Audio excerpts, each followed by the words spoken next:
Sinuportahan ng ilang ekonomista ang pagtatalaga kay Rafael Consing Jr. bilang President at Chief Executive Officer ng Korporasyong Mangangasiwa po sa Maharlika Investment Fund.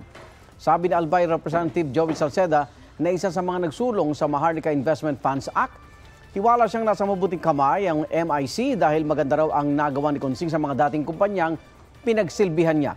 Sabi ng ekonomistang si Michael Ricafort, naangkop ang karanasan ni Consing sa magiging trabaho niya sa Maharlika. Para naman sa grupong Bayan Muna, may dahilan daw para magduda ang ilan sa binagong implementing rules and regulations ng MIF Act para makapagtalaga ang Pangulo ng mga hindi kwalipikado sa orihinal na IRR.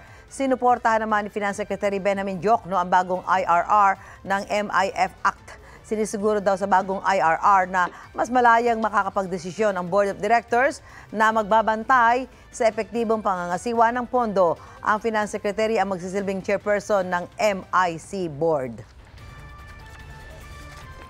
Igan, mauna ka sa mga balita. Mag-subscribe sa GMA Integrated News sa YouTube. Sa mga kapuso abroad, subaybayan nyo kami sa GMA Pinoy TV at sa www.gmanews.tv.